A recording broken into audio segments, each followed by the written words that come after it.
নমস্কার বন্ধুরা, পম্পার কিচেনে আপনাদের সকলকে স্বাগত। আজ আমি উড়িষ্যায় বিখ্যাত মিষ্টি মন্ডা মিষ্টি বা মন্ডা পিঠার রেসিপি আপনাদের সাথে শেয়ার করব।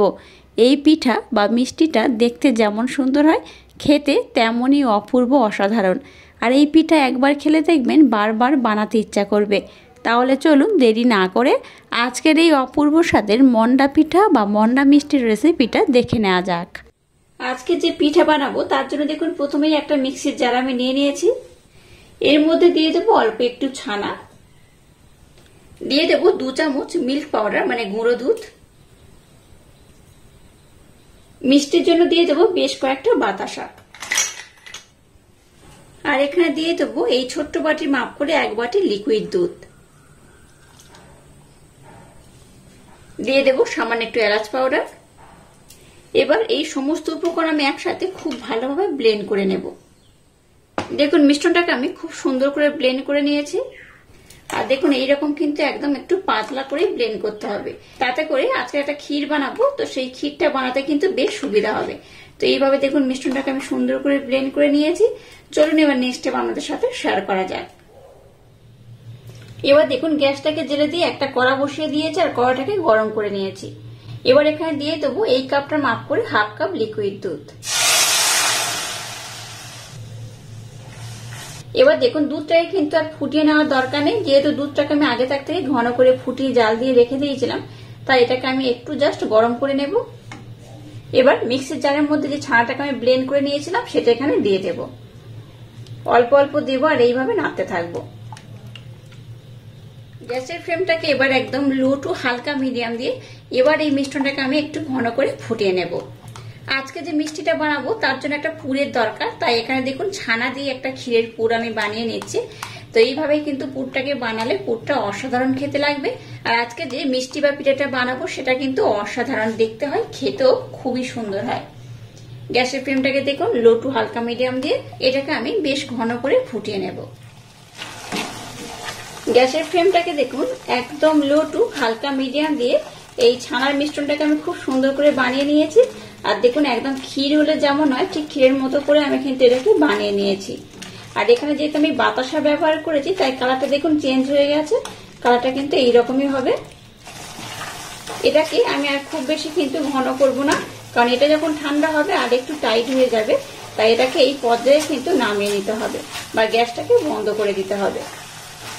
আজকে যে পিঠে বা মিষ্টিটা বানাবো তার জন্য দেখুন এই একদম মিশ্রণটা রেডি হয়ে গেছে। এবার আমি গ্যাসটাকে বন্ধ করে দেব আর এই মিশ্রণটাকে একটু ভালোভাবে ঠান্ডা করে নেব। এবার দেখুন গ্যাসটাকে জেলে দিয়ে একটা ফ্রাই প্যান বসিয়ে দিয়েছি। এর মধ্যে দিয়ে দেবো এই বাটি মাপ করে 1 বাটি জল। জলের মধ্যে সামান্য একটু লবণ দিয়ে দিলাম। এবার এই জলের মধ্যে 1 চামচ আমি ঘি দিয়ে দিলাম। জলটাকে দেখুন একটু ভালোভাবে আমি ফুটিয়ে নিয়েছি।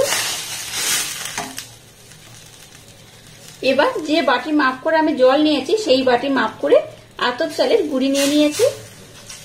এবার অল্প অল্প দেবো আর জলের সাথে এইভাবে নাড়তে থাকবো।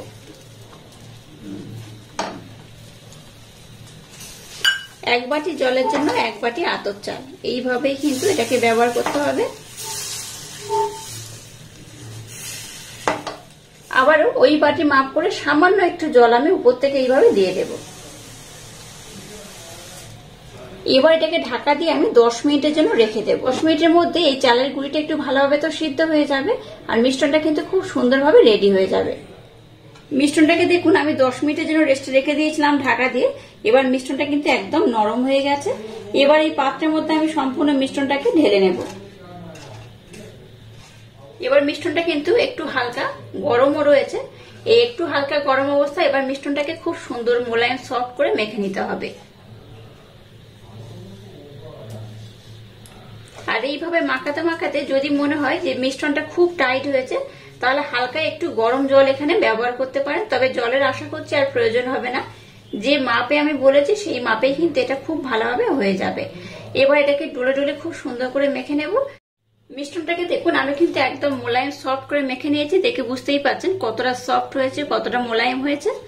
এবার এখান থেকে কিন্তু এইরকম অল্প অল্প আমি লেচি কেটে নেব বা এইভাবে একটা ডো নিয়ে নিলাম। দেখুন কতটা নিয়েছি, খুব যেমন বড় নয় আবার খুব ছোটও নয়, এইভাবে এটাকে আমি নিয়ে নিয়েছি। এবার এটাকে আমি খুব সুন্দর করে গোল করে নেব। গোল করলে যেন ফাটল না থাকে সেইভাবে কিন্তু সুন্দর করে এটাকে গোল করে নিতে হবে। এবার কি করব, এটাকে এইভাবে একটু চ্যাপ্টা করে নেব। এইবার দেখুন একটা বাটি করে নিয়েছি। এবার দেখুন যে পুরটাকে আমি বানিয়েছিলাম সেই পুরটা নিয়ে নিলাম। পুরের পরিমাণটা খুব বেশি দেব না, অল্প অল্প দেব। খুব বেশি দিলে এই পুরটাকে যখন আমি মুড়ে নেব তখন কিন্তু ফেটে যাওয়ার সম্ভাবনা থাকবে, তাই এইভাবে অল্প অল্প নেব। আর মুখটাকে এইভাবে কিন্তু আমি মুড়ে দেব। দেখুন মুখটাকে আমি খুব সুন্দর করে মুড়ে দিয়েছি। আর কোনো অংশ যদি মনে হয় একটু ফেটে গেছে তাহলে একটু জল হাত দিয়ে ওখানে একটু এইভাবে চেপে দেবেন, তাতে করেই কিন্তু ওটা থাকবে না। এবার দেখুন উপরের যে অংশটা এক্সট্রা রয়েছে সেটাকে এইভাবে আমি কেটে নিলাম। এবার এটাকে এইভাবে সুন্দর করে আমি গোল করে নেব। এটাকে দেখুন কত সুন্দর করে আমি গোল করে নিয়েছি। আর এইভাবে কিন্তু সবগুলোকে আমি সুন্দর করে বানিয়ে নেব। আর যেগুলোকে আমি কেটে বাদ দিচ্ছি এগুলো কিন্তু আবার আমি ব্যবহার করে নেব। আবার একটু আমি ডো নিয়ে নিয়েছি, আবারও একটু এইভাবে আমি বাটির মতো করে নেব। আবার একটু পুর আমি দিয়ে দিলাম।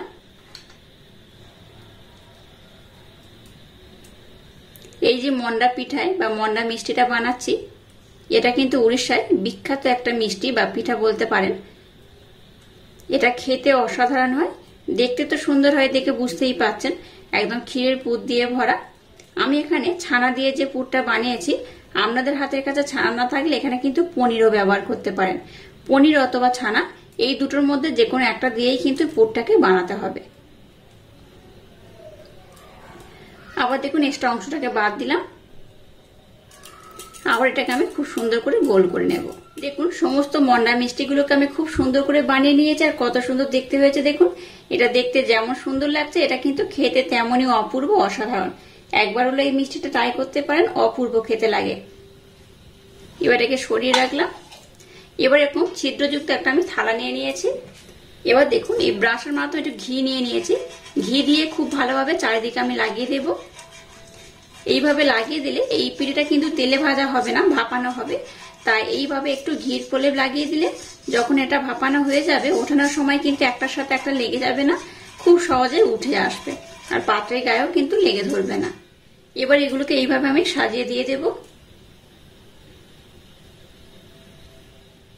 সবগুলোকে দেখুন খুব সুন্দর করে আমি দিয়ে দিয়েছি। এবার দেখুন যে কড়াইতে আমি পুরটা বানিয়েছিলাম সেই কড়াইয়ের মধ্যে একটু জল দিয়ে দিয়েছি। এবার এই ছিদ্রযুক্ত থালাটাকে এর মধ্যে বসিয়ে দিলাম। একটু ছাড় করে দিয়ে দেবেন, যেহেতু আমি খুব বেশি বানাইনি। এইভাবে কিন্তু একটু ছাড় দিয়ে দেব। জলটাকে যেহেতু আমি খুব ভালোভাবে ফুটিয়ে নিয়েছি তাই প্রথমে গ্যাসের ফ্লেমটাকে 2 মিনিটের জন্য হাই দেব। তারপর লো করে এটাকে খুব সুন্দর করে ভাপিয়ে নেব। ভাপিয়ে নেওয়ার পর আমি আপনাদের দেখাবো এই মিষ্টিটা বা পিঠেটা কত সুন্দর হয়েছে। দেখুন এই মন্ডা মিষ্টিগুলোকে আমি খুব সুন্দর করে ভাপিয়ে নিয়েছি। আর হাত দিলেই বুঝতে পারবেন যেটা বেশ নরম হয়ে গেছে, দেখে বুঝতেই পাচ্ছেন। তখনই জানবেন যে যখন নরম হয়ে গেছে তখনই জানবেন এটা খুব ভালোভাবে হয়ে গেছে। তো গ্যাসটাকে বন্ধ করে দিয়েছি। এবার এটাকে আমি ভালোভাবে ঠান্ডা করে নেব। তারপর আমি দেখাবো এই মিষ্টিগুলো কত সুন্দর হয়েছে। দেখুন মন্ডা মিষ্টিগুলোকে আমি কত সুন্দর করে বানিয়ে নিয়েছি আর কত সুন্দর হয়েছে দেখুন। এটাকে আমি ঠান্ডা করে আপনাদের দেখাচ্ছি কত অপূর্ব হয়েছে।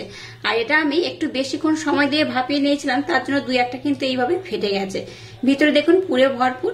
এটা দেখতে যেমন সুন্দর খেতে তেমনই অপূর্ব অসাধারণ। ভিতরে যেহেতু ক্ষীরের পুরে ভরপুর তাই এটা কিন্তু দেখতে যেমন সুন্দর হয়েছে খেতে অসম্ভব মজাদার। এইভাবে একবার হলো ক্ষীরের এই পিঠা বা মিষ্টিটা বানিয়ে দেখবেন, অপূর্ব খেতে হয়। বাচ্চা থেকে বড় যে খাবে সেই কিন্তু এই পিঠাটা বারবার খেতে চাইবে।